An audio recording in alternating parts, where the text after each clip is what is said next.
everybody, and welcome to this week's episode of Home to Here. As you know, at Home to Here, we talk to adult immigrants about their journey from their home country to wherever they are today. And today's episode, I know I say that about every episode, but I'm so excited about today's episode because I'm speaking to Tanisha, who, guys, guess what? She is based in Johannesburg, South Africa. Hometown love. And a native New Yorker who is based in Johannesburg, South Africa. It's like our lives in reverse. And our names are actually pretty similar. Good morning, Tanisha. Well, good afternoon to you. How are you? Yes, good afternoon on this side of the world. I'm great. I cannot complain. How are you? Fine, thank you. Tanisha, I'm envious on every level possible. Envious of your location, envious of the weather. It is snowing in DC today. I miss the snow. I'm not going to lie. I miss the snow. I miss warm fires and hot chocolate and just staying in. I miss it. You know what you shouldn't miss? We have to hurry this interview along because there's load shedding in less than an hour. So it's a trade-off. It is, but I will take load shedding over snow any day. But let's get into it. So, Tanisha, you're in Johannesburg. I've already let the cat out of the bag. Tell us about yourself and what you do and what led you there. And I'm happy to also then talk about how I found you. Yes, of course. I got here by love. Let's just cut to the chase. People love a love story. I came in 2019 for my good friend's wedding in Cape Town. A lot of us from college all traveled from the States to South Africa to Cape Town for this wedding in 2019. And I just, for the luck of the universe, met my husband in the club, which is very on brand for me because I used to be a huge party girl. I'm just kind of like a mini party girl now. But, so we met in the club and we hit it off immediately and our relationship kind of grew from there. It was us jumping around the world together on trips until COVID and then us developing a really strong relationship during COVID because all we had was FaceTime and conversations and we really got to know each other, which was great. And then in October 2020, I jumped over to South Africa as soon as the travel ban was lifted. And I've been here kind of ever since. We have a beautiful son who's 16 months old and just growing our lives together. Oh my gosh, that is amazing. First of all, congratulations on everything. We love a love story. So yes, thank you for sharing that with us. But just out of curiosity, is your husband South African? He is. Yes, he is. Born and raised South African and from Cape Town. That is also quite interesting. We'll tap back into that, and I want to hear about that experience as a person who was living in New York, dating men from New York. To hear. I'm sorry for you. You see, I had to jump 8,000 miles away, so I'm sorry for you. But I mean, I'd love to talk about how I came across your story was CNBC was running this series talking about millennials and how they're spending their money, and I saw you talking about having moved to South Africa and what the cost of living is there versus what you're paying in New York.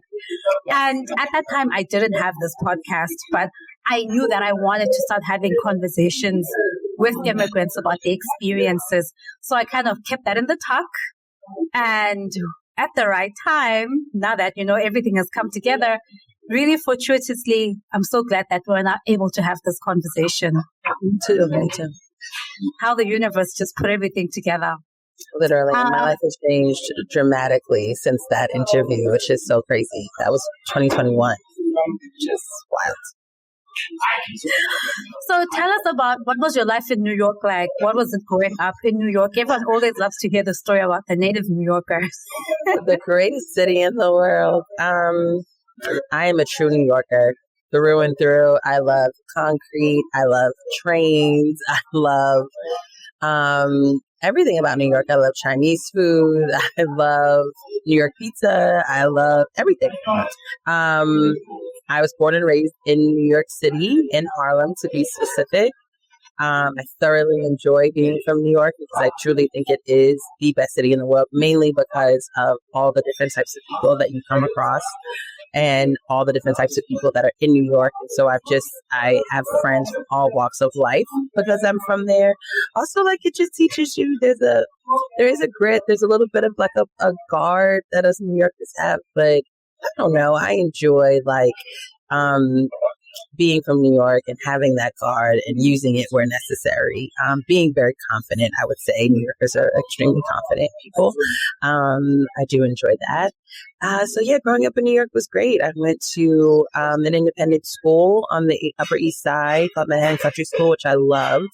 It actually took us up. So people don't understand. Well, I guess they do understand, but they don't talk about a lot. Is that New York is very big. Like the city is very, very small, and so Yeah. my school that I used to go to used to take us up to a farm that they owned up in Rye, New York, which is just upstate New York, 3 times a year, which really put the foundations down for my desire to have a farm. And I just love animals and I love farm life in pockets because I am a city girl. But yeah, so from there I went to boarding school and like outside of Boston in Andover, Massachusetts, and then from there I went to Spelman. So I kind of left New York on the day to day when I was about 14, but if anyone knows anything about New Yorkers, we grow up very fast. So by 14, I was basically like 30. But and so yeah, I went to boarding school and then before school, I went to college in Atlanta. And then I moved back in my adult life to New York full time, which was definitely a slap in the face because New York is very expensive.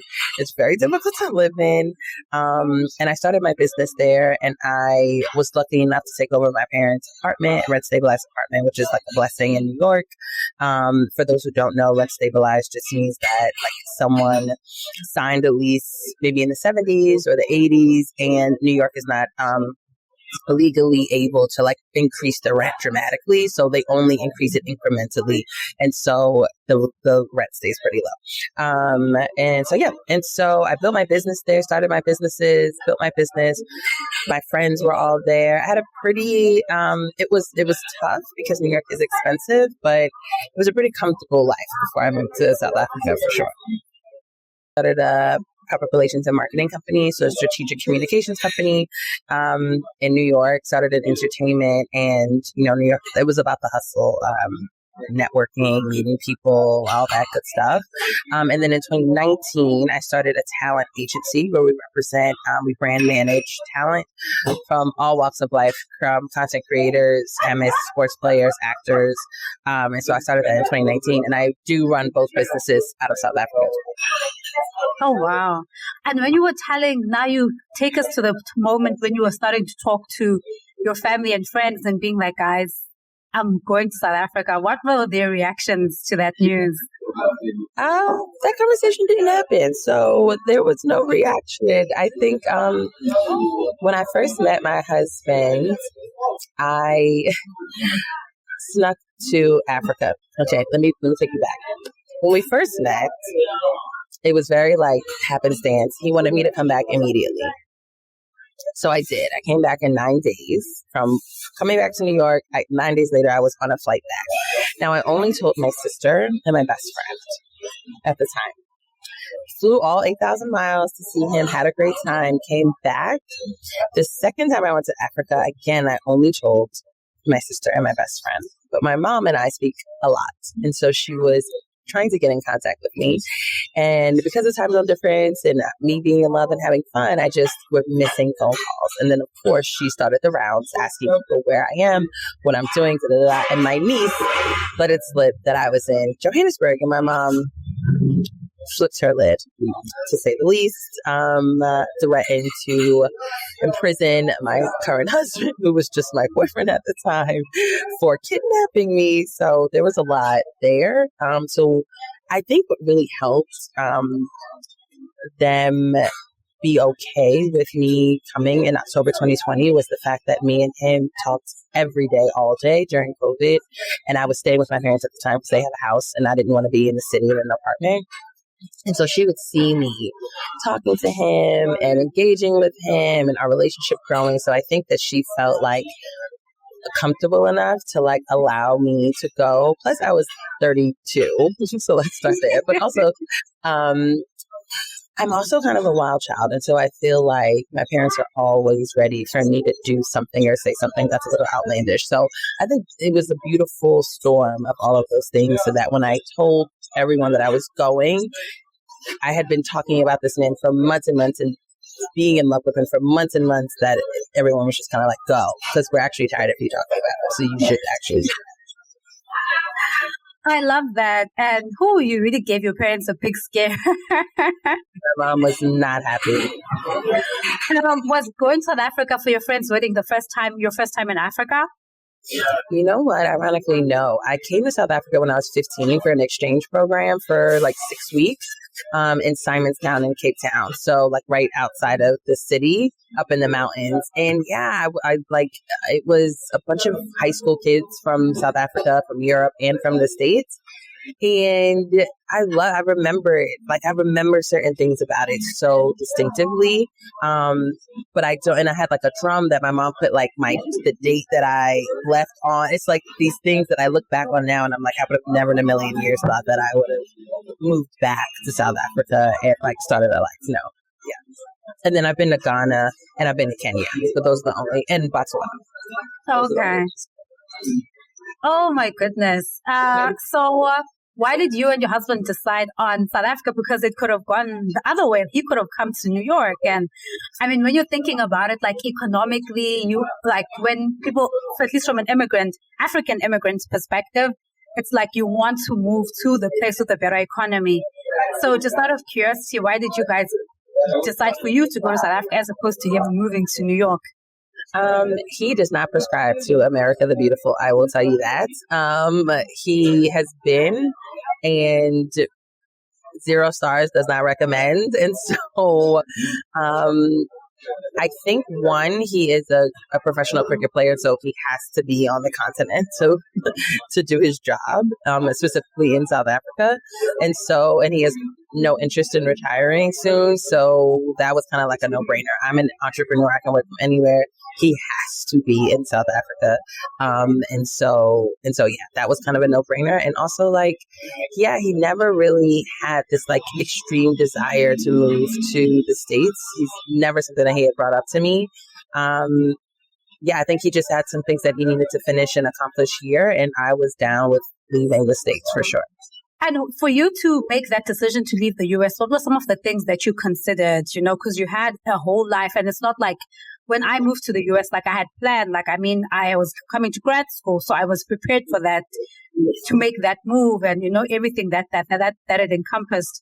But for you, I mean, yes, by the time like you moved, like when COVID happened, like when the COVID restrictions were lifted, you kind of were prepared, but it's not something that you had been preparing yourself for like, a year or two. Yeah. So what were some of those considerations? I think like it was so much easier to just like rip the Band-Aid off and go. And I was so focused on just being with him that I really didn't even think of it as moving at the time. And then it just kind of like transformed into that. I would say that the rand to dollar ratio did not hurt because I do make USD, so definitely that did not hurt. And then being with him, I just kind of, and this is just my personality, I just felt like everything will work out.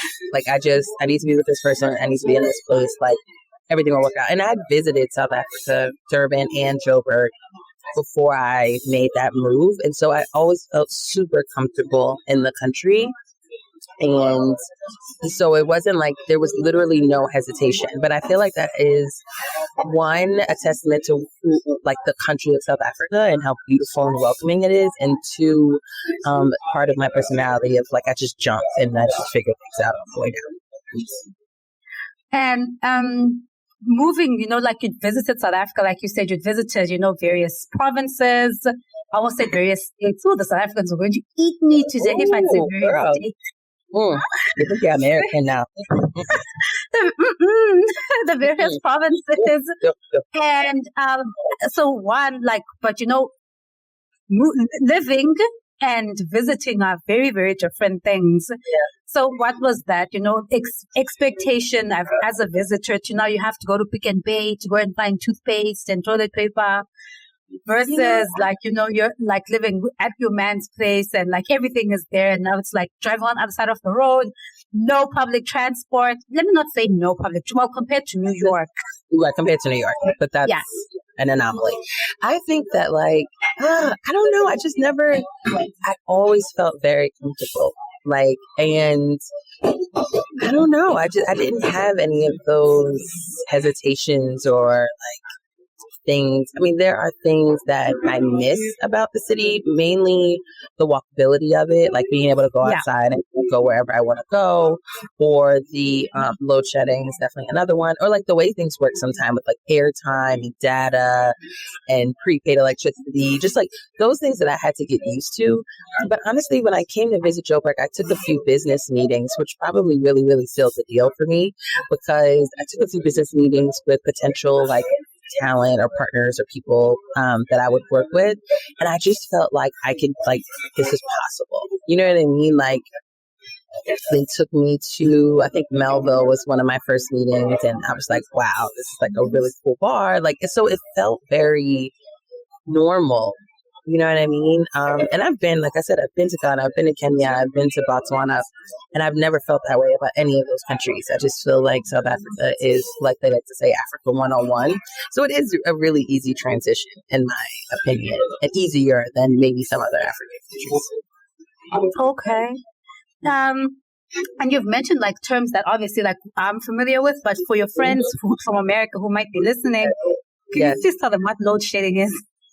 Lord, I had to, when I first started like taking meetings from here, I had to literally link articles about load shedding for my clients, because I'd be like, I know we're supposed to meet at this time, there's supposed to be load, because I was still kind of like iffy with the schedule. But once I got it down packed, I was like, it's actually load shedding. Can we like, and I had to link articles because we really just don't know. But load shedding is, I'm saying, it's my definition, is when the ESCOM, the electricity provider, shuts down electricity to save it or to like keep it low.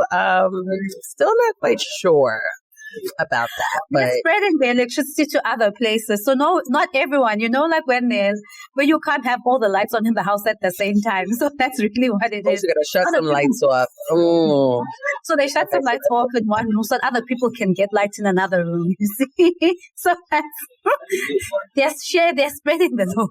The load is not enough, so they have to spread it around. So, but yes, I think that's good. And something that you spoke about, which is that, when you moved there, it felt quite normal and things, felt possible from like a business standpoint. What are some of the like opportunities economically that you see? Because, sometimes as I'm sitting here and I constantly think about, should I come back home? Should I stay here? And I'm looking at like the outlook from an economic standpoint, and sometimes it looks a bit bleak. So I'm curious to hear from you, like when you are looking from like, like potential, the landscape for your business specifically, what are areas of growth that you're finding in South Africa and then just across the continent in general?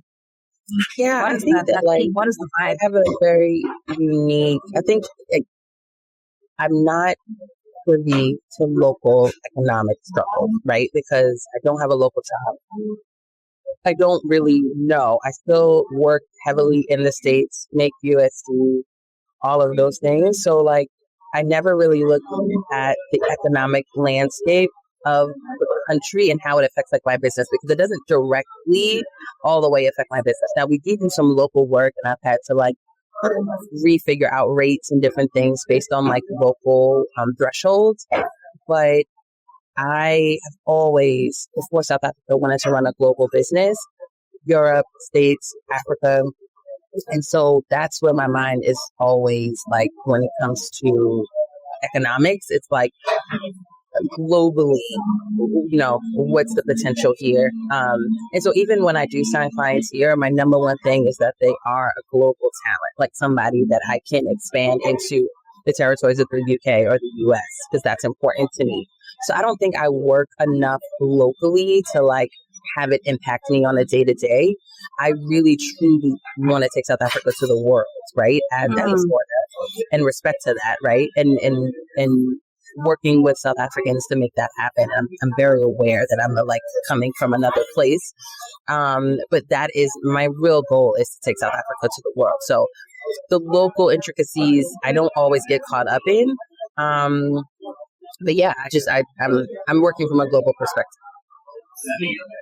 I really like that. I like that. That's quite spot on. And so it's good that I wanted to add one more thing. And so to me, because I work mainly in entertainment, there's so much potential, because I feel like the world has an appetite for South African in particular, but African culture, entertainment, talent. You know what I mean? There is this robust like desire to have African talent speak on a global stage, entertain on a global stage, like all that stuff. So I would say maybe not economically, but definitely as far as talent is concerned, there's definitely opportunity.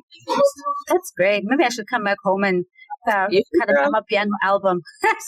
Become an amapiano artist. Then you can hike. You'll be stress free. Well, not stress free, but I don't know. There's a lift. There's a lift that I feel when I come to South Africa. I feel that there's a heaviness. I love New York, but there is a heaviness with the grind culture of New York and the States in general. I mean, obviously LA is a little bit more lax or whatever, but there is like a Western grind culture that I feel like is lifted from me here. Very simply, like, most people are not back to work in South Africa. Most people are either back next week or they're back like 1st of Feb. And it's like normal. Like, no, like we took December off, we took most of Jan off, and like we're going to go back to work like when we feel is the best. And I feel like Western culture is the opposite of that. And so there is a little bit of a lift as far as like enjoying life more that I'm glad to balance with my Western. Yeah. That's awesome. And I want to talk about that. Like, so, here in you know your country and, corporate culture, American work culture, like you've spoken about, the grind. They need to constantly be performing and producing. Yes. How have you, in contrast to, South Africa, like, yes, in as much as you're working, like in the intricacies of, like day-to-day corporate South Africa, how do you find South African work culture as you're looking at your community, your friends, your husband? How are you finding South African work culture in contrast to the U.S.? I think that's a little unfair, because the U.S. is like literally 7 days a week grind. I feel like, I don't want to say there's a lot, like people are lax. I'm not gonna say that, but I would say that in general, I would say in comparison, there is a little bit more of a lax mentality about work, and maybe not as proactive. Now, there are outliers. There are people that I've met that are complete go-getters and all these things, right? But I continue to have the conversation with people that a lot of it is tied to democracy, apartheid, culture. You know what I mean? Like a lot of things that, people go back home in the rurals, like tradition, family, like prioritizing family and ancestors. Like there's a lot of things there that I think are the reason for the difference. And what I like to do is take a little bit of both, right? So I bring a lot of aggressiveness and a little bit of like proactiveness to the table, which I think people enjoy. But then I've also learned how to be quiet and a little bit more patient and come from a different perspective from my work with South African peers. So I just would say that it is a little bit less grind culture overall, which is good, I think. You know what I mean? I think no one should be their jobs. No one should be their professional title. So I love that South Africans love to go out and love to party and love to celebrate themselves. And I think that's a beautiful thing. And I think the work will come. I think, like, again, 30 years of democracy this year, not a lot of time, to have your own rights, be able to live your own life. And so I think it's like they're still kind of in like celebration mode, and I think it'll come when it's supposed to come. Yeah, and I mean, for me, I really, as much as like, yes, now I'm here, and what I've observed, at least from looking at American work culture versus South Africa, having worked in both, environments, I feel that Americans talk. Say that again, please. Is it you're in corporate, like entrepreneur? So yeah, I'm a little different, but yeah, you have a different perspective because you're in corporate. So yes, having been so in South Africa, I had my own legal consulting firm, so I did run a business of my own. Plus, I was a corporate in a big law firm. I was an associate in a big law firm for a while. So I've seen kind of both sides in South Africa, and then same in the US. When I was in New York, I ran a startup after grad school, and then now I'm in DC in the biggest bank in the world. So, kind of having, those experiences. What I've seen is that I feel Americans talk about their work all the time. South Africans do work, but we just don't talk about it all the time. Like, the work is being done, things are happening, things are being delivered, but it's not like what we lead with, Whereas like Americans, I feel like it's work forward. They're like, whoa. Relax, my guy, relax. There's so much validation to your point and like productivity in the States. It's like if you're not doing anything, you're not doing anything. And but one of the I used to live in DC, but one of the things I used to hate about DC, and I noticed it in comparison to other cities, is that DC people, when you meet them, they lead with, "What do you do?" Not like who you are or like how are you, or it's like, "Oh, what's your name? What do you do?" And I mean, DC is just one of those cities, right? It's a politics town, government town, whatever, NGOs, all that good stuff. So like people like to know who people are so that they can figure out what they can get from them. And that's the type of vibe DC is. But I used to hate that. I used to hate like, why is that your lead question? Like what I do, Very much. Whereas in South Africa, that's not really, what no, people I've never are. heard that. No one's ever asked me that. So yeah, you're right. That's beautiful. Yeah. It is, and it's been it's something that I miss about being back home. Just the way that yes, we're working, yes, we take our job seriously, but it's not the most important aspect of me. So I'm really fighting to keep that part of me, still alive. Where it's like I work a little bit, I play a little bit. I work a little bit, I play a little bit. I hope my boss is not listening to this. Like, when are you playing exactly? And something else that as you moved, since a lot of your move was, really around being with your partner, how have you, or did you know anyone else apart from him? And how have you, built out that community outside of him? Oh, I only knew like one person from the States, personally. And so it was, I'm taking a long time to answer because this was such a huge part of my depression at first about moving. And so once the honeymoon stage wore off and I realized that I was in a country 8,000 miles away from my friends and family, I had this wave of depression that set in because I missed being home. And I really couldn't travel.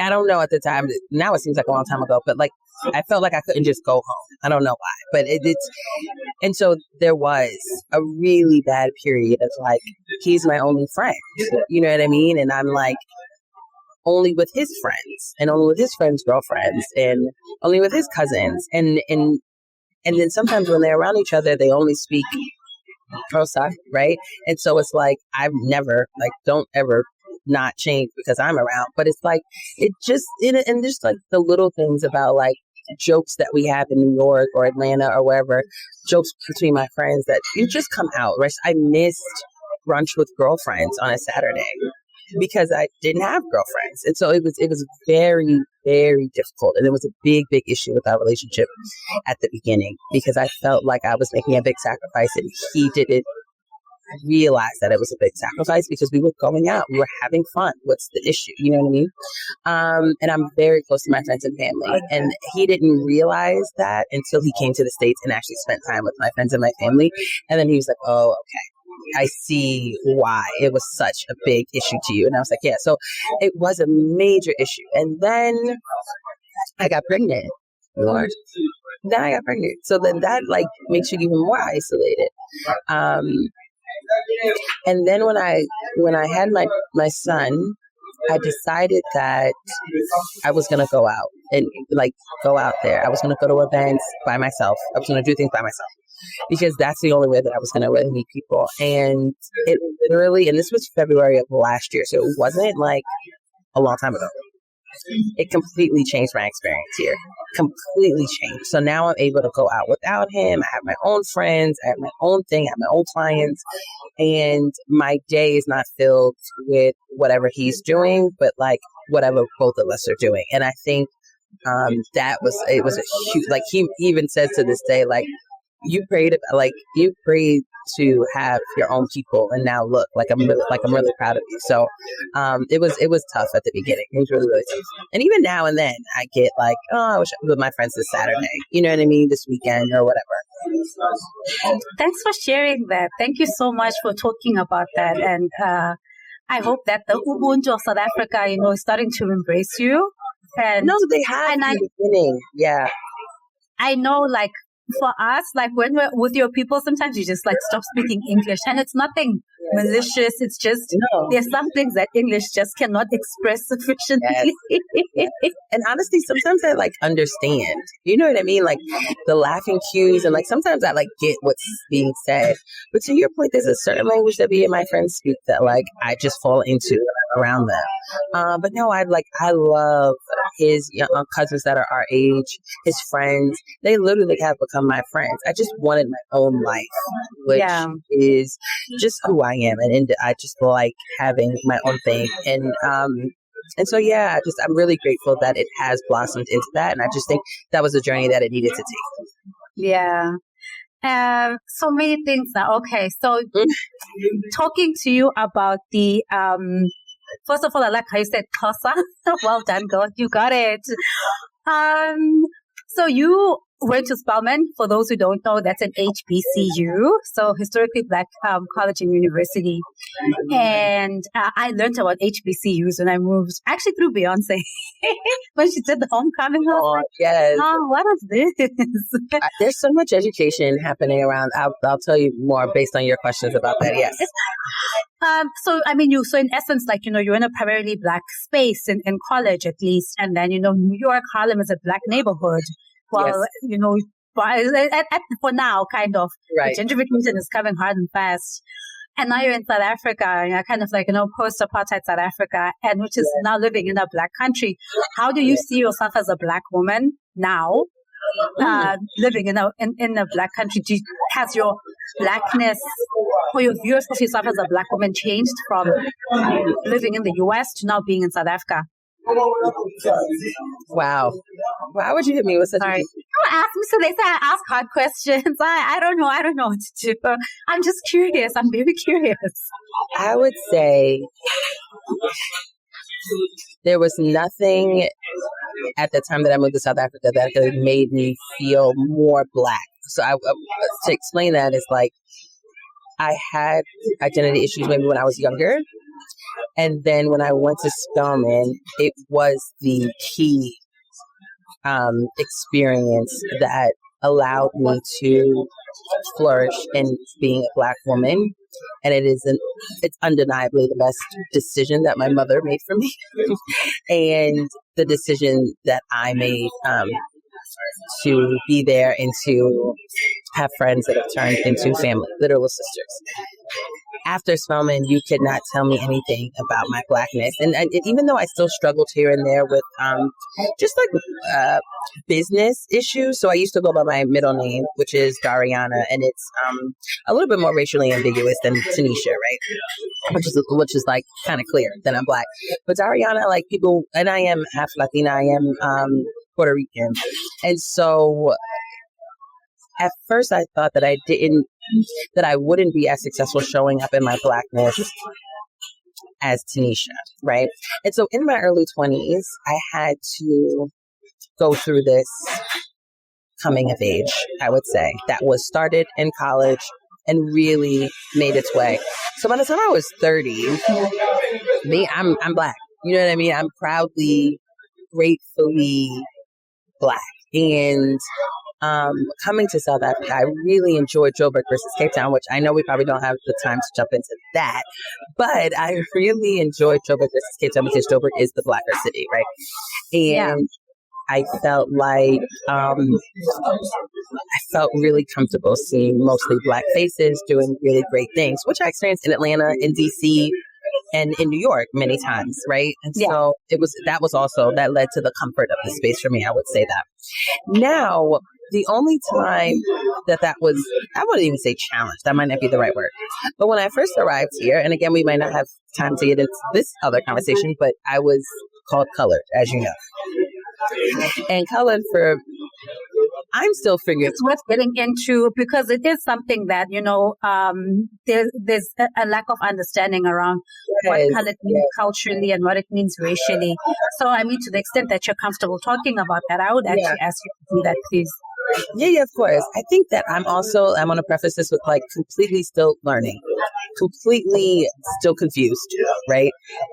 Because our idea, well, one, the word colored specifically was used for Black people during the civil rights movement as not a derogatory term, but just not a term of endearment or positivity, right? They just named Black people colored. Fine. That's just linguistically an issue when you hear it, right? As someone that's an American. Now, if you dive into it, at first I thought it meant that someone was half Black, half white, which in American culture is also non-existent because if you are Black, half Black, quarter Black, an eighth Black, 16th Black, you are Black. So there is no othering of that. It's you may be mixed. Maybe people will say you're mixed, right? Yeah. Black in all sense of visually how people perceive you and experience you and all those things, especially if darker tones, features, hair, they're going to be like, oh, she got some Black in her, she Black, right? So at first, that's how I thought of it, because my only idea of a colored person at the time was Trevor Noah, and he is half Black, half white. So I was like, okay, but maybe they think I'm half Black, half white. Granted, fine. My hair is fine. I'm light skinned. I get it, right? But then as I'm meeting colored people and understanding that it's more of a culture and more of a type of people versus being Black and white, it's so much more than fine hair and light skin. There's dark and colored people. These are things that I've learned being around colored people and actually speaking with them about their experience, which with the person that I was with at the time, a friend of mine, a girl, she was saying that she feels it's very erased in this country. The colored experience, it's not seen basically in TV and film a lot, which is true. I don't see a lot of it. I see some of it. It's not nowhere, but it's not a lot. And it's also very stereotypical. So I think they're still in that phase too. There are no love stories or beautiful stories. It's always about an alcoholic parent or a gangster kid or something like that. So I'm still learning. I'm not as offended as I was at the beginning because obviously how can I be offended? I'm in another country. This is what people think, whatever. The most I can say is, no, I'm Black, which is what I always say. No, I'm Black. And then once they realize I'm American, they're like, oh, okay, yeah, you're Black, right? I've been called white. I mean, I've been called white. I've been said that my husband is white. It's just a lot of things. But again, never have I felt anger or anything because it's this is not my culture. Just, I say I'm Black, my kid's Black. When my son was born, I took him to the hospital. The attendant who was signing him in, I saw him because he was filling out a form and he got to race and he paused and he asked me if he was Black. And I was like, what? He's like, is he Black or colored? And I was like, wow, no, he's Black. But again, it's the way of the world. And it's the way of this world. And so still learning, still very interested in the history and culture of colored people. Very, very interested in that. Even Indians in South Africa. I'm very interested in just the culture dynamics of South Africa. I think they're very unique and I'm excited to continue to learn and be a part of it. But I was called colored when I first got here, but I just tell people that I'm Black, and I think once they know I'm American, it's really not an issue after that. And just on that, so thank you for talking about that. And just on that, when you think about how South Africans discuss race, do you think it's different to the way Americans talk about race? I mean, when I moved to New York, it was like right at, time of George Floyd, murder of George Floyd, and, in the wake of all the protests around Black Lives Matter.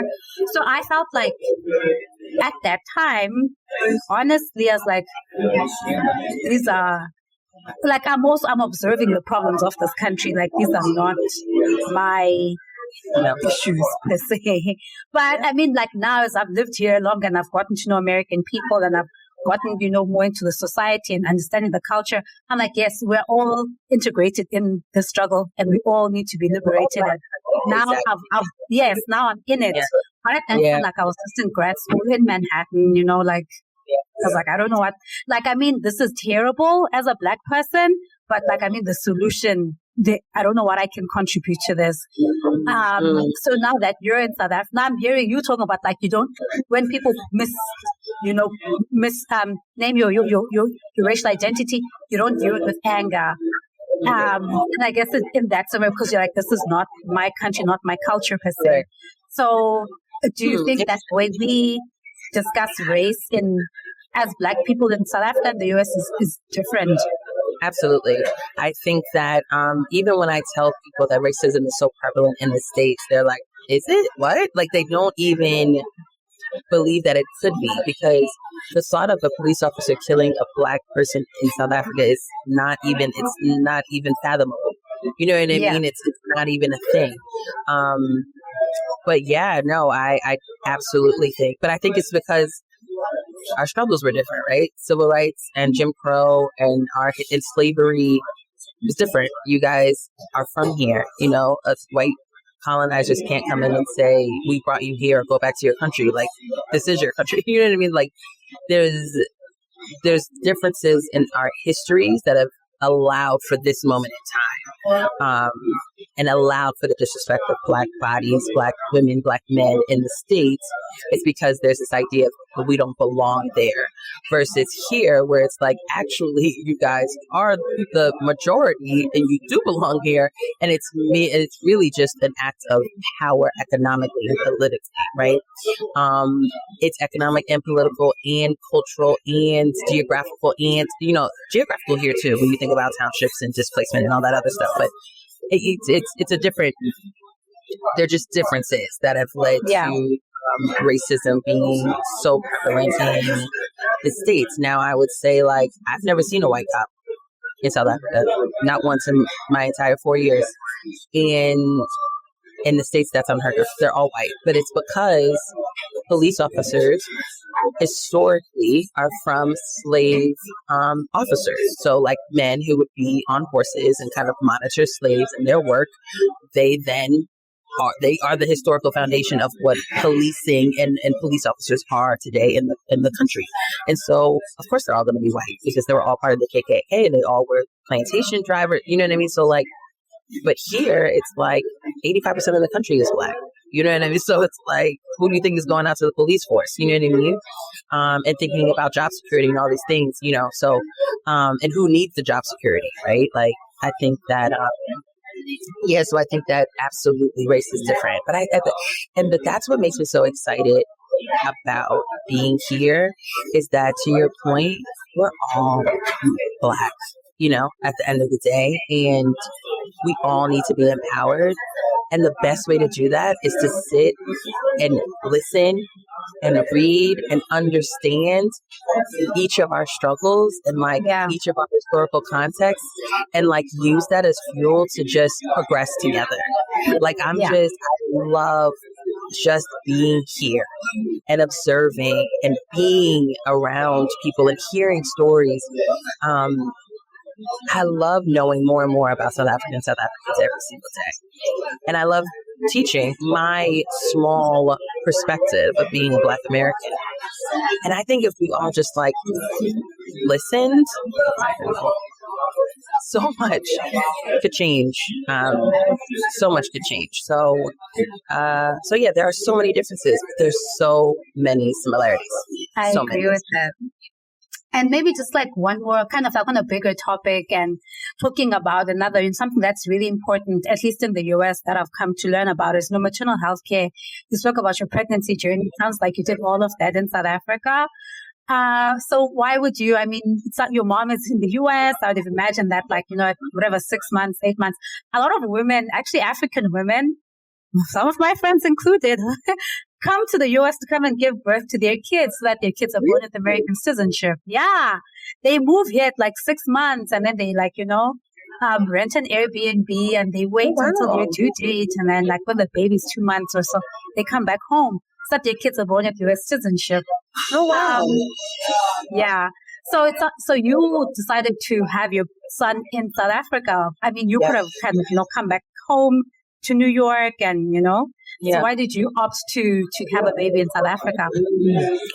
I think this was also one of those things that are like the perspective of people, right? My perspective is not that America is this land of opportunity. And my son is going to be an American citizen regardless of where I have him because I'm an American citizen, right? So like my reasoning has nothing to do with that, right? His future as an American citizen is set, right? Yeah. So I think that's one. Two, the Black maternal health issue in America is enormous. Like beyond, I think, what the data even says, what people can even comprehend. I was scared to have a baby in the States. I was, one, how much it would cost me. Two, if I would find a gynecologist and an OBGYN that I truly trusted and loved because I wanted someone Black. And three, having my partner there for the process. So my partner was actually more important to me than my mom because this was his child. And then the deciding factor really was the fact that my son was born in September and his season starts in August. So if I would have stayed in the States and had a baby, he would not have met his son until he was maybe 3 or 4 months old.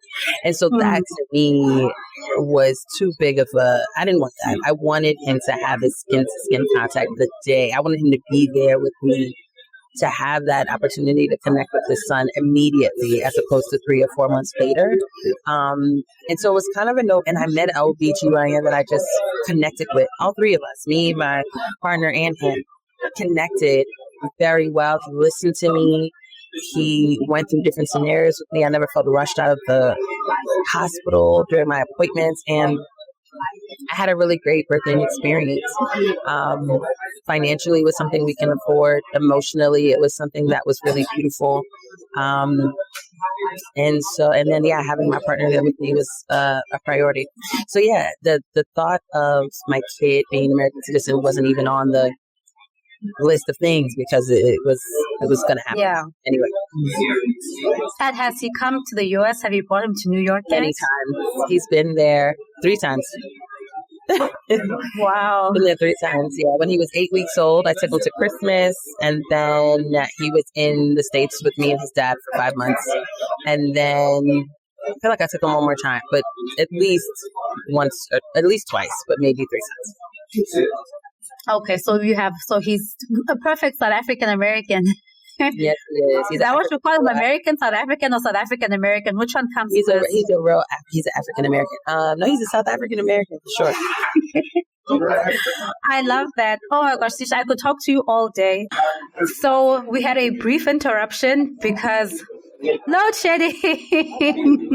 Load shedding. Welcome you to guys South got Africa. to exactly. You guys got to experience load shedding, and I had to get a sweater because it is blowing snow right now. Like I am cold in my own apartment. So yeah. Oh, sounds like a Johannesburg winter. But great. The thing I'm happy about is that like we have central heating, so that's really nice here. Something else to discuss on part 2, because the fact that you guys are not prepared for any sort of cold weather in your homes is crazy. Crazy. Yeah, we are not cold weather people, and we're not ready for it either. But you have I'm sure now you've got a 2-in-1. Did you even know about the 2-in-1 blanket before you moved to South Africa? A bed warmer, 2-in-1 blanket, gas heaters. I've never had to experience any of that. Crazy. So, we're giving you a new experience too. Yes. But this has been such a fun conversation, and I'm so excited to definitely schedule a part 2. Plus, now we're going to move into a rapid fire section. But something just came up as you're talking about, using a different name, that you use your second name for a while. And that's also something that can be common, like in South Africa. Actually, not so, but like where people use like an English name. And then, you have your home name. We call it the home name. No, I've had that happen. Yeah, I've seen that or experienced that with people. Yeah, they'll say, "Oh, my name is so and so," or they'll use the meaning of your name. So if their name means beauty, something like that, then they'll go by beauty as opposed to the actual name. Yes. So it's one of those things that came up as I was thinking about that. Fortunately or unfortunately, I have one name, Tiani, but in the US it has been remixed.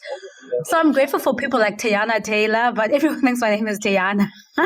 Well, you know what people call me because we're so close in Zimbabwe? They call me Tinashe all the time. Oh my God. That's a Shona name from Zim. She is actually Tinashe, the artist, and her father's from Zim. And so, yeah, people, whenever they see my name, they go, Tinashe, Tinashe. I'm like, Tanisha, guys. That was like I can definitely see that. Tinashe, I can see that, yes. And I'm Tiana, Tiana or Tiana, like it's some version of that. But I'm grateful that all these names exist because then they help us be who we are in these places. So I'm grateful for the Tinashes and the Tianas of this world. Now, the Tianis. Yes, they have made way for us. So now let's move into our rapid fire. And we'll try and make this rapid so that we don't have something else happen. Home or here? No. I can't even be rapid about that. Ooh. Home. Tough. That was tough. That is what the intent is supposed to be. What's your favorite food at home? Arroz con pollo. I remember I said I'm Puerto Rican, so chicken and rice. Oh, you're not good at... Okay, I can see that. I went to Puerto Rico and I had is it mango? Mango. Like that. Yeah, with the plantain like and... Yeah, that was pretty good. Yeah. Mango. You're going to say bacon, egg, and cheese? That's not going to be your favorite meal? Not meal, but as a New Yorker, actually, I ordered a bacon, egg, and cheese. So Tasha's, yes. The one in Rosebank, they have a New York bagel. But I had to tell them, take this out, take that out, take that. And I basically made it a bacon, egg, and cheese. And I was so happy. But yes, that is one of my things I like to eat. But my favorite is arroz con pollo always. Good, thanks. What's your favorite snack in South Africa? Knickknacks or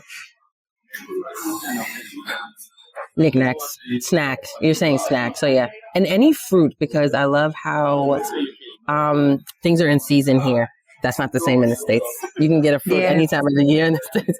But here you can only get mangoes or only get grapes like during certain seasons. So the fruits, I would say. For sure. I missed that terribly. Yeah.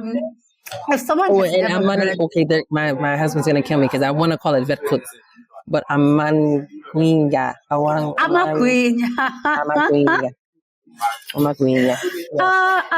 One of my good friends does a lot of work with Woolworths, and they just launched Amagwinya. I had to taste it, but I loved it. But I called it vetkoek from the beginning. But he's like, it's not vetkoek, it's Amagwinya. I'm like, okay. Yes, vetkoek or igwinya. Yes, girl. Miss that terribly. Miss that so much. If someone who has never heard music from the United States and specifically New York wants to get a flavor of the city, what song would you recommend? One of my personal favorites is Money, Power, Respect by the Lox. And Little Kim is featured on it. I don't know, it reminds me of my dad. It reminds me of growing up. I'm the baby of 4, so I'm heavily influenced by my siblings who are older and from a different kind of musical generation than me. So I would definitely say Money, Power, Respect. And then on top of that, any song by Dipset, any song out of Harlem, I'm going to love. So Dipset for sure, because they were my group when I was like 14, 15.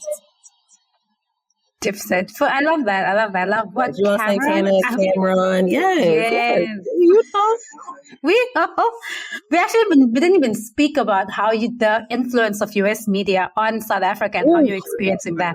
That's another conversation, guys. We have to have a part 2. Yes. What is your favorite memory from the US, from your time anywhere? A favorite memory, a memory that endures, that keeps coming back to you? Oh my God. Tiani, like what? How can I even, okay, how can I even, but I will say that something that I was in the East Rand the other day, and then Soweto, where I was dropping people off after a road trip, visiting neighborhoods I've never visited. And one of the guys I was with asked me a question about that, like what's different between the hoods and the neighborhoods. And I told him, I said, there's actually more similarities, right? And what I love about the hood, right, is that there is a familial energy. People are outside on the street. You know the person in the corner store that I just love. It hits me to my core. So I would say one of my deep core memories is that in Harlem, I lived right across the street from a park, and it had a handball court and like a tire swing, all those things. I remember so specifically just like my dad playing handball and me on the tire swing, and maybe my sister playing around with her friends, you know what I mean? And like us just all being there across the street from my house in this park. And like, that was a really big part of my childhood, being outside, because we did live in a small apartment, 6 of us in a like 1-bedroom apartment. So being outside was like a privilege and definitely something we took advantage of. And my dad is very active. He's still very active to this day. So yeah, he would be playing handball. I'd be on the tire swing. My sister would be with her friends as a teenager. So I would say that's like a very deep core memory.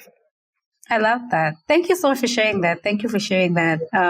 That's very special. Yeah. And what is a very South African thing that you've experienced? Something where you're like, this only happens in South Africa, apart from load shedding. Ooh, that is difficult. But okay, something that just happened to me. I was in a meeting with like a government agency. And it was like a group of us. We were kind of like discussing and brainstorming an event. And as my ideas came, I would just express them. Oh, I think we should do this. Da, da, da, da, da. After maybe a few times, people were like, are you not going to raise your hands? And I'm like, no, because why would I raise my hand? We're having a brainstorming session. Why do I need to raise my hand? And I just had a virtual meeting, and the South African in that meeting literally put up the digital hand raise, and we were just going and going and going. And then he's like, you guys don't see my hand raised? And we're like, we didn't even know what that was. Why don't you just say what you have to say? He's like, no, because the rudeness of Americans will not infiltrate me. And I am going to raise my hand to say something. And I was like, I've never experienced that. I've never experienced people brainstorming and talking and like raising their hand to speak. So that is very South African that I've experienced. And also during this road trip that I just mentioned, as we're dropping people off, I'm in my seat. We drop someone off. I'm like, all right, see you later. The whole car got out except for me. Yes, you have to get out and hug the person and talk some more. We stayed for an extra 20 minutes. We're hugging the person. We're telling them that we're happy they're home. We're like, oh, and I'm sitting there like, are we not dropping people off? And you want to see the people in the house. How are they doing? Come out. Let's see you. He was like, oh, come, I want to show you guys my house. We're like, no, I have to go. And I literally told my husband this, like, it really shocked me because one of the women was like, because they were making fun of me because I was American, of course, but they were like, oh, your American girl doesn't want to get out the car. And that's when I noticed that I wasn't doing it and everyone else was doing it. And I got out the car. And then I realized the next stop, I got out the car that time and I was like, helping the person back up and whatever. But I was like, I'd never gotten out the car to drop someone off. Never. That's like... Go, you get out, you stop the car, you get out, and you talk some more because the conversation has not finished. Respect. We're hugging, we're making sure you have everything. In New York, they would have kicked you. Bye. next person. Yes, been there, experienced that. So that's what I'm saying. Like, I love the influence of certain South African things on my life. Now, the hand raising, I don't know if I'll give it that, but the getting out and showing people love and like being with them and spending that extra 15 minutes, like I rock with that. I like that. So with that, again, this is why we do need to have a part 2. So as I've been speaking to people who moved to the US, what we who are now in your country are learning is that, no, we should not raise our hand. We should just speak. We are learning that, to have that, like a sense of like confidence, being more assertive, which is what you need to survive in this context. But back home, we don't do things like that. I mean, you kind of wait. There's a lot of deference. You defer to another person. You let another person invite you into the conversation. So it is that also cultural difference in a sense that you're experiencing. But yes, we need to have a part 2. We do. Because one of the things that my husband hates is the rude. Like, he just feels like people are extremely rude. Like, he's just like, everyone that I meet is rude. And I'm like, okay. I'm like, well, they act normal to me, but yeah. Yes, to us, it's like, what is going on? Yeah. But yes, that's something that is a cultural thing. So if you other episodes, it's the opposite. People are learning to do that. Yes. And now you are learning the other side of that. I have a little bit of manners. I'm learning to have some manners, which is great. What is something new? We're talking about things that you've learned. What is something new you've learned about yourself in South Africa? I've learned that aggressiveness doesn't equal power, right? And that I can have power in patience and vulnerability and quiet. And maybe even passiveness, right? There can be power in those things. I don't always have to show up shouting who I am through my words or actions or whatever. I've definitely learned. That's great. I'd love to learn how you learned that lesson, but that's for part 2. What is something about yourself? It was in the restaurants, by the way, because I'll be brief. It's in the restaurants because as soon as I'm a little bit assertive, waiters act like they don't hear me. And that happened almost immediately when I got to the country. If I would be like, I can't hear you. What? And they would literally turn to my husband and be like, and what do you want? Like they would just ignore me. But yes. I love it. The wait staff are teaching you this, and they're like, no, we're going to school you. Yes, they definitely did. Definitely. What is something, though, about yourself that you're holding on to? Something that about yourself from the US that you're holding on to? Yeah, I think that, I don't want to say that I'm brat. I think that I'm just, audacious. You know what I mean? And I think that that's who I am. There's times to show it and not show it. And I think I'm learning when is the right time to be audacious, as opposed to all the time in the States, because you're really protecting yourself in the States, especially in New York. You're using it as an armor. I think I'm using it here as an inviting characteristic versus an armor. People, they feel calm around me. It's funny because I say things that are on my mind, and so I think my audacity for sure, but learning how to use it in the right context. That's true. That's something I definitely learned in New York, to use, to have an armor.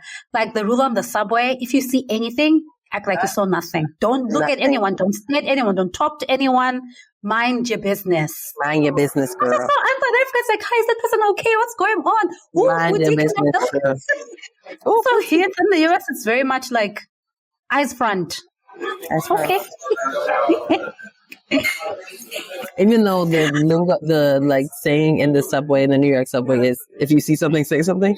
Nobody is saying anything. Nobody is saying anything. What form of non-financial support do you wish existed for you when you arrived in South Africa? What form of non-financial support? Like publicly or within my personal space?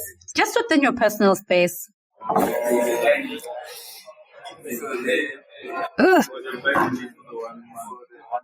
That's tough. But I think it goes back to what one of my issues were. I feel like maybe I would have loved networking opportunities with women my age, maybe even more American women my age. I feel like a lot of the American women I meet are a bit older maybe in their 40s or 50s, and they're here on retirement visas or other things. They're in a different part of their lives. I felt like at the time I was early 30s. I mean, I'm only 35 now, but I was like 32, so I was still very young. I was still going out. I didn't have a baby yet. And I didn't really feel like there was a community of women like that for me to connect to. So I would have loved like that kind of social group. But primarily like American like women. Expat, like expat women who were younger, no babies, not married. I think I would have enjoyed that. Okay. That's a pretty common one around community, that people just seeking out more community. Exactly. Any advice for someone who may be sitting in the US and, everyone, because, it's an election year in your country this year. Are you coming to vote? And yours. I mean, and yours. And mine, you're right. I should come home and do my civic duty. But are you, number one, it's a common conversation that I've heard and had with people about, we're going to leave the US. So if someone is sitting here thinking about leaving the US and considering, their options, what piece of advice do you have for them? One, you asked if I was going to vote. I am going to vote. I'm going to mail in my vote. That's one, because I won't be there on vote Tuesday in November.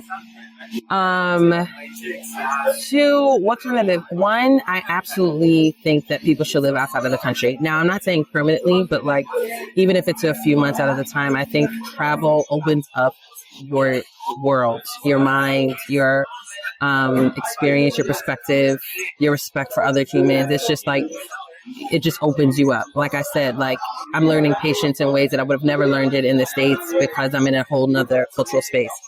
So I think everyone should leave, especially Black people should leave the States, because sometimes I think we get really caught up in kind of held down by the racism and prejudice and this idea that America is the center of the universe and like no one else is experiencing the things that we're experiencing. And like, I think we get really, really down about that and we let it be a hindrance to us. And so I think that travel outside of the country, having a lightness outside of the country, especially if you're a mother with Black children, I think, especially Black boys, there's just like this lightness that I feel about the fact that my son won't get shot in the street by a cop because of the color of his skin, right? There's just a lighter energy outside of the States for Black people specifically. The advice I would say is like definitely visit Africa, right? Like I think there is still this very huge like stereotype about Africa and coming to Africa and what it looks like and your experience there and what. And I would just encourage people to come to the continent and whatever, the easiest touch point is probably Ghana because it's right there on the West Coast. But South Africa is a far trip. But it is. Come to the continent and see people on the continent experience Africans that aren't immigrants and that choose to live, on the continent. I would definitely say that would probably be my number one piece of advice. And then as you travel, remain open and knowing that your perspective is solely your very one-sided, unique perspective. Yeah. And it should not define everyone else's perspective around the world, right? Leave yourself open to understanding different perspectives of the world as you travel, especially within the continent. I love that. I really love that. That is so spot on. And yeah, that tracks. That's so important. Yes, there's so many more Black experiences outside of the US. Like if I hadn't moved here after having had a whole career, a whole life in essence, I think the way that I view things would be so different. It would feel so much heavier, so much harder. But because I've seen so much already and experienced myself in a different context, I'm like, please, this is not the end. These people will not finish me. Hi boss, suka. That's really my attitude. Suka. When it comes to American things sometimes. But if you don't have that breadth and that experience, it really does influence the way that you approach things. You can't have a high suka mindset because you don't know that, there's so much more available to you. And I think that obviously I'm biased because I'm Black American, but I think that people view us as hard and loud and rude. And I think it's so much more than that, right? But I think everyone is so much more than maybe what they're known to be. But there are a lot of things that Black Americans deal with. Like I told you, this heaviness of being Black in America is very hard. It's a burden to carry, you know what I mean? And it is manifesting itself in many ways. And one of those ways is being super hard, like just having this hard, tough exterior that no one can penetrate me because they literally have to walk the earth, their earth, in fear of dying because of the color of their skin, which is a very heavy burden to bear. And so I think that like everyone deserves a little grace. And again, like I said, and I will continue to preach it from the soapbox, the more we learn about each other, and the more that we see how similar we are in our experiences, the stronger we will be, the faster we will progress, and the more we will be empowered. For sure. I agree with that. Last question.